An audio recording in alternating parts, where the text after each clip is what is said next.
नाच बंदर या नाच बैक गुलाबी तो मार के दिखा। Modi go back, Modi go back, Modi.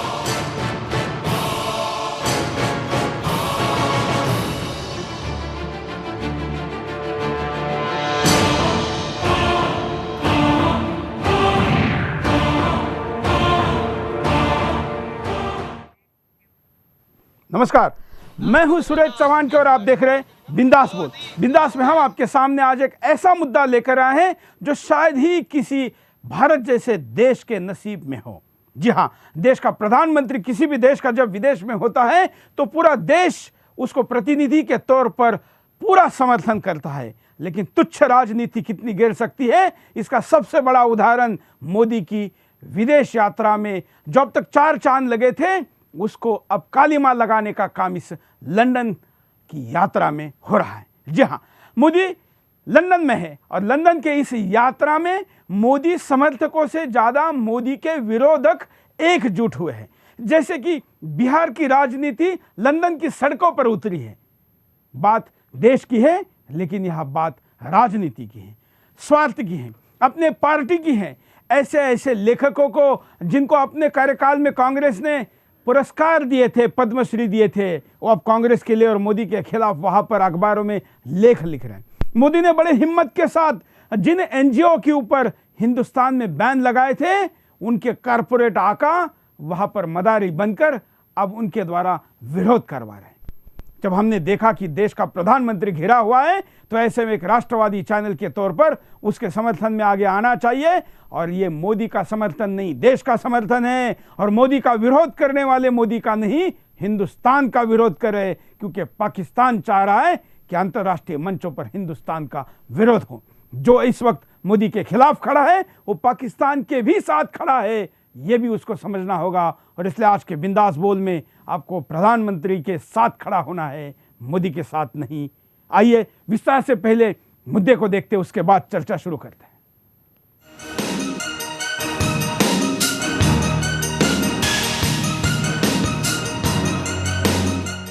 जब जब प्रधानमंत्री नरेंद्र मोदी किसी भी विदेशी दौरे पर गए, हर देश ने पीएम मोदी का जोर शोर के साथ स्वागत किया। चाहे वो अमेरिका हो, ऑस्ट्रेलिया हो या फिर चीन। आज एक बार फिर से प्रधानमंत्री नरेंद्र मोदी ब्रिटेन की यात्रा पर गए हैं और लंदन ने भी पीएम मोदी का पूरे हृदय के साथ स्वागत किया है। पीएम मोदी ने जब ब्रिटिश संसद को संबोधित किया तो पूरा संसद भवन तालियों की गड़गड़ाहट से गूंज गया।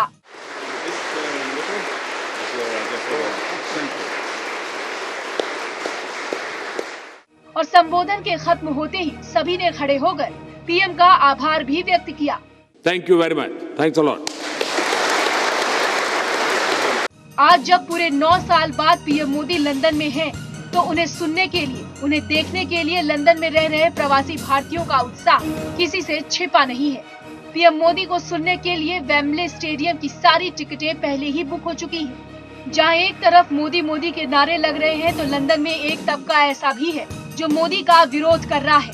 विरोधियों की इस भीड़ में सीधे तौर पर लंदन में रह रहे पाकिस्तानी भी शामिल है और इस विरोध की अगुवाई आवाज संगठन कर रहा है, जिसमें पूरे लंदन में मोदी विरोधी पोस्टर लगाने के साथ साथ ब्रिटिश संसद की दीवार पर मोदी नॉट वेलकम के पोस्टर भी प्रोजेक्टर से दिखाया है। लेकिन ये केवल वो लोग हैं जो अपने आकाओं के आदेश का पालन कर रहे हैं। असल में विरोध कर रहे लोग केवल कठपुतली मात्र हैं, जो इशारों पर काम कर रहे हैं। उनकी असल डोर तो किसी और के हाथ में है। आज हम यही सवाल पूरे देश नहीं बल्कि पूरी दुनिया से पूछ रहे हैं कि आखिर लंदन में मोदी विरोधियों का मदारी है कौन? क्योंकि जो आवाज नेटवर्क्स मोदी का विरोध कर रहा है, उसने पहले भी साल 2002 में तत्कालीन गृह मंत्री लाल कृष्ण आडवाणी का भी विरोध किया था, जब उन्हें लंदन जाने का न्योता दिया गया था। निश्चित तौर पर ये एक ऐसा संगठन है जो साजिश के तहत भाजपा को निशाना बना रहा है और ये काम 2002 से लगातार किया जा रहा है। इस बात से इनकार नहीं किया जा सकता कि पीएम मोदी के लंदन में हो रहे विरोध में पाकिस्तान का हाथ है, क्योंकि पिछले 2 दिनों से पूरा पाकिस्तानी मीडिया प्रधानमंत्री नरेंद्र मोदी की खबरों से ही रंगा हुआ है। और इसका कारण भी है क्योंकि भारत और ब्रिटेन दोनों ही आतंकवाद जैसे गंभीर समस्या से जूझ रहे हैं, जिस आतंकवाद की जड़ें पाकिस्तान से जुड़ी हुई है।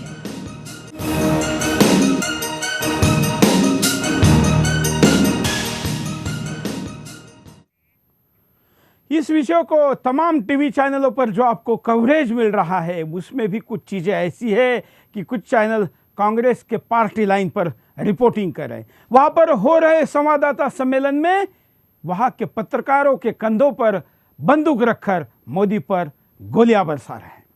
ये कितना सही है, क्या होना चाहिए और क्या हो रहा है, इसका विश्लेषण करेंगे। इस पर हिंदुस्तान बेखौफ होकर अपनी राय हमेशा की तरह बिंदास बोल में रखेगा। स्क्रीन पर चल रहे नंबरों पर आप टेलीफोन करके अपनी बात को आवाज़ में कह सकते हैं और वॉइस कॉल के साथ आप वीडियो कॉल भी अपने घर से कर सकते हैं। इसके लिए स्काइप पर आप कॉल करें। आपकी सारी प्रतिक्रिया सोशल मीडिया पर भी और लाइव में विदाउट एडिट सीधे टेलीकास्ट की जाएगी। हमारे साथ वरिष्ठ पत्रकार मयंक जैन जी भी जुड़े हैं। मयंक जी, जिस प्रकार से आज मोदी का विरोध हो रहा है, ये वास्तवता मोदी तो प्रतीकात्मक है ना, ये तो विरोध हिंदुस्तान का है। ये एंटी इंडिया ग्रुप्स लंदन में बहुत टाइम से एक्टिव हैं, क्योंकि लंदन में फ्रीडम के नाम पर, स्वच्छंदता के नाम पर, वहाँ पर कई सारे ग्रुप्स जो टेररिस्ट ग्रुप्स थे उनके ऑफिसेज भी लंदन में होते हैं। खालिस्तान मूवमेंट जो कि पाकिस्तान स्पॉन्सर्ड एक मूवमेंट है, वो भी उसका हेडक्वार्टर्स लंदन काफ़ी टाइम से है। तो ये जो सब लोग हैं, जो एनजीओज हैं, जो भारत में गड़बड़ी करते हैं, जिसकी आईबी की रिपोर्ट है 2014 की, जिसमें बताया है कि जो एनजीओज हैं वो भारत की 2 या 3% जीडीपी का नुकसान करते हैं। वो इकोनॉमिक प्रोजेक्ट्स जो हमारे हैं, जो न्यूक्लियर पावर प्लांट्स आने चाहिए, जो कोल बेस्ड पावर प्लांट्स आने चाहिए, उन सब के को रोकने की कोशिश करते हैं। तो उससे इतना भारी नुकसान होता है। ये देखकर मोदी जी ने, जब उनकी सरकार आई तो इन एनजीओज के ऊपर रोकथाम करी और उनके फंड्स कहाँ से आ रहे हैं इसको देखा, तो इससे खलबली पूरे वर्ल्ड में मची हुई है। और इसमें बहुत सारे एनजीओज यूके के हैं, नीदरलैंड्स के हैं, यूरोप में जगह जगह के हैं। तो वो लोग को एक मौका है, जब मोदी जी वहां पहुंचे हैं, वास्तव में जो भारत के फेवर में काम पहली बार कोई प्रधानमंत्री कर रहा है इस प्रकार का, जिसमें एनजीओज को रोका जा रहा है और बहुत बड़े पैमाने पर रोका गया, उनके एंटी नेशनल एक्टिविटीज को एक्सपोज किया गया। आज वही लोग अखबारों में लेख लिख रहे हैं। मोदी जी के आने से पहले लंदन के कई अखबारों में, बड़े बड़े अखबारों में लेख छपे। बिल्कुल बिल्कुल, हम उनकी सत्यता भी आपको दिखाना चाहेंगे। स्क्रीन पर हम वो फोटो भी चलाते हैं। जो व्यक्ति वहां पर लेख लिख रहा है वो भारत में कांग्रेस के राज में पद्मश्री पुरस्कार प्राप्त है और उसके पुस्तकों का विमोचन भी कांग्रेस अध्यक्ष सोनिया गांधी ने किया है। ये फोटो भी हम आपके साथ स्क्रीन पर साझा करेंगे। हमारे साथ कई कॉलर जुड़े, उनके पास भी चलते हैं। जय हिंद, बोलिए, क्या कहना है आपको? जय हिंद सर। हाँ सर, मैं प्रवीण पैठनकर बात कर रहा हूँ, श्रीरामपुर महाराष्ट्र से। बोलिए। सर, ये जो लॉबिंग चल रही है, मेरे हिसाब से ये कम्युनिस्टों की लॉबिंग है, जो बिहार में काम कर रही थी और अभी वो यूके में काम कर रही है। और इसमें के बीच में क्रिश्चियन मिशनरी भी शामिल हो सकते हैं, जिनका जो विदेशी जो एनजीओ होते हैं उसका जो पैसा काट दिया है मोदी सरकार ने, उनका वो बदला लेने के लिए ये कर रहे हैं, ऐसा मेरा मानना है। बिल्कुल, ये वो फोटो हम आपको स्क्रीन पर दिखा रहे हैं, उसको फुल स्क्रीन दिखाने के लिए मैं कहूँगा, ये वही है जिन्होंने वहाँ के गार्डियन में लेख लिखा है और उस लेख में ये कहा है कि हिंदुस्तान में हिंदू तालिबान राज कर रहा है। ये महाशय को शायद इटली तालिबान ने जो पुरस्कृत किया है उसका इनको पुरस्कार चाहिए, लेकिन क्या हिंदुस्तानियों को और हिंदुओं को तालिबानी कहना, इसका विरोध नहीं होना चाहिए? क्या ऐसे आर्टिकल का भारत के मीडिया ने विरोध नहीं करना चाहिए? क्या सो कॉल्ड मोदी विरोध का केवल बात छोड़ दे तो एक हिंदुस्तानी के रूप में इसका विरोध नहीं होना चाहिए? लेकिन क्यों इस आदमी का महिमा मंडन किया जा रहा है? इसको एक विचारक के रूप में, एक लेखक के रूप में, एक मीडिया पर्सनैलिटी के रूप में क्यों प्रस्तुत किया जा रहा है? क्योंकि ये बस एक मदारी के आदेश पर काम करने वाला प्यादा है। अगले कॉलर के पास चलते हैं। जय हिंद। हेलो, बोलिए। हेलो। हाँ हेलो। क्या कहना है आपको? आदाब। बोलिए। हेलो। हेलो। जय हिंद, बोलिए। आदाब सुरेश जी। हाँ। हेलो। हाँ जी, आदाब। बोलिए। जी जी। क्या कहना है आपको? जी, मैं कश्मीर से बोल रहा हूँ, नाम मेरा बशीर अहमद है। हाँ। सुरेश जी बात जरा हमारी गौर से सुनिए। हाँ आपकी चैनल पर जो भी हाँ। प्रोग्राम होता है हाँ थ्रू आउट इंडिया वो एंटी मुस्लिम होता है। हिंदुस्तान में आप मुसलमानों को टोटल टेररिस्ट होकर पेश कर रहे हैं। मोदी शायद जी- आपने भारत सुदर्शन चैनल पर जो गेस्ट आता है वो क्या मुसलमान नहीं होता? आप उनके मुसलमान होने पर संशय ले रहे हैं, उनके ऊपर आरोप लगा रहे हैं, उनको एंटी नेशनल ठहरा रहे हैं, गैर इस्लामिक ठहरा रहे हैं। आप एहतजाज किया है लंदन में। हाँ बात सुनिए मेरी, लंदन में उनके खिलाफ एहतजाज हुआ है, वहाँ प्रोटेस्ट हुआ है। मैं ये कहता हूँ कि कश्मीरियों का हक बनता है दुनिया के किसी भी कोने में हिंदुस्तान के किसी प्रधानमंत्री, प्रेसिडेंट ऑफ इंडिया या किसी और अन्य नेता के खिलाफ प्रोटेस्ट करने का, क्योंकि 47 से हिंदुस्तान ने कश्मीरियों को दबा कर रखा है। यहाँ तक कि कश्मीरी की आवाज को ऐसे दबाया जा रहा है जैसे भेड़ बकरियों को दबाया जा रहा है। बंदूक के अच्छा, आप आपने आपको भेड़ बकरियों से तुलना करे, कश्मीरी पंडितों की तुलना किससे करेंगे? नेशन चैनल आप लोगों ने आप कश्मीरी पंडितों की तुलना किससे करेंगे? मुल्क है और सिकुलर मुल्क है, एक मुसलमान आप को मेरे सवाल का जवाब दीजिए। आप कश्मीरी पंडितों की तुलना किससे करेंगे? जीना है। आपने सुरेश जी, आपने सबसे बड़े टेररिस्ट। चलिए, मैं आपको आपके एंटी नेशनल एजेंडे को सुदर्शन पर प्लेटफॉर्म नहीं दूंगा। धन्यवाद। ये वो लोग हैं जो लोग पाकिस्तान के इशारे पर अपनी बात को रखते हैं और हिंदुस्तान के खिलाफ नारे लगाते हैं। कई लोगों का तो पेट पानी भी इसी पर चलता है। मयंक जी, आपने देखा कितना वेल प्लान्ड इनका एजेंडा है और कैसे सुदर्शन के बिंदास में भी कॉल एक जाना चाहिए, उसकी भी रचना होनी चाहिए, इसके साथ ये काम करे। लगता है कि देशभक्तों से ज़्यादा देशद्रोही संगठित है। देखिए, जो नैरेटिव बनाने में ये सक्षम है, इनका नैरेटिव इसलिए बन पाता है क्योंकि सारा मीडिया में जो जेएनयू के स्कॉलर्स बैठे हुए हैं, जो लेफ्टिस्ट बैठे हुए हैं, जो एंटी नेशनल एलिमेंट्स कई सारी जगह पर बैठे हुए हैं, वो इनसे क्वेश्चन नहीं पूछते।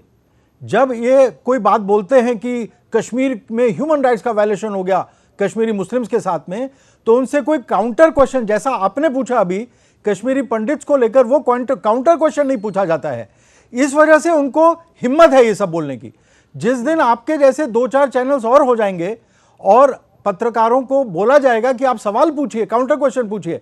अभी तो क्या है कि कोई कम्युनिस्ट या लेफ्टिस्ट या इस्लामिस्ट जो भी एंटी हिंदू आइडियोलॉजी रखता है, वो जो भी बोलता है वो सही है, वो एकदम सही है। बाकी जो हिंदू बोलता है वो रिएक्शनरी है, कम्युनल है, गलत है, उसको बोलने का अधिकार ही नहीं है।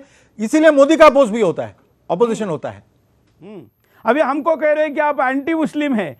सुदर्शन पर कितने राष्ट्रवादी मुसलमान आते हैं और वो कहते हैं कि हम सुदर्शन के साथ खड़े हैं। मतलब इनके देश विरोधी कार्रवाइयों का समर्थन करने वाला ही मुसलमान है और हमारे देशभक्ति का समर्थन करने वाला मुसलमान नहीं है। ऐसी गंदी राजनीति भी इनके द्वारा की जाती है। हम आपको विदेशी मीडिया में मोदी विरोध का सच भी दिखाते हैं।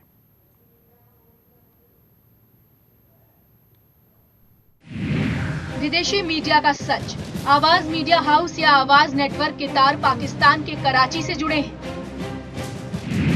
इस मीडिया हाउस की शुरुआत 2009 में हुई थी। इससे पहले 2002 से ही आवाज नेटवर्क अपने वेबसाइट पर मोदी विरोधी लेख छापता रहा है। आवाज नेटवर्क ने पीएम मोदी की छवि को खराब करने की कई बार कोशिश की। आवाज नेटवर्क ने मोदी के पीएम बनते ही कहा कि भारत की अर्थव्यवस्था अब गिरने लगेगी, जबकि IMF के प्रवक्ता ने भारत की अर्थव्यवस्था को लेकर कहा कि भारत में विदेशी कंपनियां निवेश के लिए तैयार हैं, जिसका उदाहरण फ्रांस की कंपनी का 500 करोड़ की राशि के साथ भारतीय रेलवे में निवेश करना है। आवाज नेटवर्क ने मुंबई बम ब्लास्ट को भी भारत की खुद की साजिश बताया, जबकि इसकी जिम्मेदारी लश्कर-ए-तैयबा ने ली थी। आवाज नेटवर्क ने मोदी के पीएम बनने पर भी मोदी को एक हिंदूवादी नेता बताते हुए अपमान करने की कोशिश की, जबकि पीएम मोदी लोकतंत्र की आवाज थे। पीएम मोदी से ब्रिटेन दौरे के दौरान BBC के पत्रकार का भारत में असहिष्णुता पर सवाल पक्षपातपूर्ण था। BBC ने पहले भी न केवल भारत विरोधी खबरें दिखाई हैं, बल्कि अन्य देशों की भी गलत खबरें लगातार दिखाता आया है। 2002 में इराक में जनसंहार को लेकर अफवाह फैलाई गई, जिसका नतीजा पश्चिमी एशिया में अराजकता फैली। 2012 में बीबीसी ने सीरिया का जनसंहार दिखाने के लिए इराक की 9 साल पुरानी वीडियो को दिखाया था। 2013 में बीबीसी पर अपने पत्रकार को चुप रखने के लिए रिश्वत देने का आरोप भी लगा था। बीबीसी ने 2012 में दिल्ली गैंगरेप के मुख्य आरोपी को बेगुनाह के तौर पर पेश किया। दिल्ली गैंगरेप के आरोपी मुकेश के इंटरव्यू पर बैन के बावजूद बीबीसी ने उसे भारत में रिलीज किया। मयंक जी के पास जाऊंगा। मयंक जी, ये तथाकथित जो मीडिया है जो अपने आप को स्वतंत्रता होने की और निष्पक्ष होने की जो दावे करता है, ये लोग भारत के खिलाफ जमीन से ऊपर 35,000 मीटर पे भी कितना षड्यंत्र करते हैं। जब आप इनके विदेशी एयरलाइंसों में घूमोगे तो पता चलेगा कि वहाँ पर जो एंटरटेनमेंट के लिए कंटेंट बनते हैं, उन कंटेंट में ऐसी ऐसी डॉक्यूमेंट्रीज होती है जो भारत के खिलाफ चलती है। अभी पिछले दिनों में एयर इंडिया से आ रहा था, लेकिन मेरी फ़्लाइट चेंज हो गई तो उन्होंने मुझे दूसरे उनके कोड शेयरिंग के एयरलाइंस में ट्रैवल करने के लिए कहा। तो एक ऐसी एयरलाइन से मैं आया जिस पे भारत के खिलाफ जो एंटरटेनमेंट के लिए डॉक्यूमेंट्रीज होती है, वहाँ उनमें भारत के खिलाफ डॉक्यूमेंट्री डाली हुई थी। इसका मतलब हिंदुस्तान के खिलाफ, इसके विकास के खिलाफ, इसके एकता के खिलाफ ऐसे षड्यंत्र विदेशों में होते हैं जिससे हिंदुस्तानी अनजान रहते हैं। उस सच को हमने समझने की ज़रूरत है। और ये आवाज़ नेटवर्क वही है जिसने फिल्म पीके के आमिर खान और पूरे टीम को दुबई से लेके विदेश में कई जगह पर अपने नेटवर्क के द्वारा प्रमोट किया था, जिसमें हिंदू देवी देवताओं का अपमान किया था। आपको याद दिलाने के लिए बता रहा हूं। और भी कई तथ्य मयंक जी ने भी लाए। मयंक जी, देखिए, आवाज़ नेटवर्क का एक बहुत बड़ा खुलासा हुआ जैसे ही मोदी जी वहाँ पहुँचे। उसके ठीक कुछ एक आध दिन पहले, 24 घंटे पहले, हसन सरूर नाम का एक आदमी पकड़ा। हसन सरूर जो आवाज़ नेटवर्क का एक एडवाइज़र है, और उसने जो बच्चों के साथ जो एक गलत चीज़ का जो जो यौन शोषण का उसके ऊपर आरोप लगा, अननोन टीवी नाम की एक संस्था ने उसका स्टिंग ऑपरेशन किया और उसमें वो एक्सपोज हो गया। और ये व्यक्ति जो है वो भारत के कई अखबारों में लिखता है, जो प्रोमिनेंट अखबार है उनमें लिखता है, और एंटी मोदी आर्टिकल्स उसके लिखे जाते हैं। और ऐसा कहा जाता है कि भारत के कुछ टीवी नेटवर्क्स को वो फंडिंग भी उपलब्ध कराता है। ये हसन सरूर पकड़ा गया तो न्यूज़ तो ये बननी चाहिए कि इतना बड़ा जो आवाज़ ने जो ये एक इतना बड़ा प्रोजेक्शन किया वेस्टमिंस्टर पर और दिखाने की कोशिश की, मोदी जी के खिलाफ एक वातावरण बनाने की कोशिश की, that Modi is not welcome. उसी संगठन से जुड़ा हुआ एक मुख्य व्यक्ति जो कि एक प्रतिष्ठित पत्रकार की तरह जाना जाता है भारत में और विदेश में, वो इस तरह की गंदी भारत के मोदी विरोधी राजनेता उसको सर पे उठा लेते हैं। हाँ, तो अब अगर मान लीजिए कोई हिंदू संगठन से जुड़ा हुआ या नेशनलिस्ट संगठन से जुड़ा हुआ व्यक्ति पे ये आरोप भी होता, अगर इसका तो प्रूव हो गया है आरोप, सारा एविडेंस है उसके साथ, लेकिन अगर कोई संदेह भी होता तो कितना हल्ला ये टेलीविजन चैनल्स मचाते, किसी को जीने नहीं देते, झूठे आरोप भी होते तो भी जीने नहीं देते। यहां पर उस आदमी ने कन्फेस कर लिया है स्टिंग ऑपरेशन के दौरान के बाद, जब उसको कन्फ्रंट किया गया अननोन टीवी, जो एक यूके बेस्ड जो ये क्राइम्स होते हैं चिल्ड्रन के खिलाफ, इस तरह के सेक्सुअल क्राइम्स होते हैं, उसको जब एक्सपोज किया तब लेकिन उसके खिलाफ बोलने वाला कोई नहीं है, क्योंकि भारत के चैनलों को और भारत के चैनलों के मालिक, संपादक, पत्रकार जब ऐसे शहरों में जाते हैं तो उनकी रंगरलियों की सारी व्यवस्था करने वाले ही जब मोदी विरोध में वहां पर फ्रंट में है या पर्दे के पीछे है, तो उनसे उम्मीद और क्या की जा सकती है। कॉलर के पास चलते हैं। जय हिंद, बोलिए।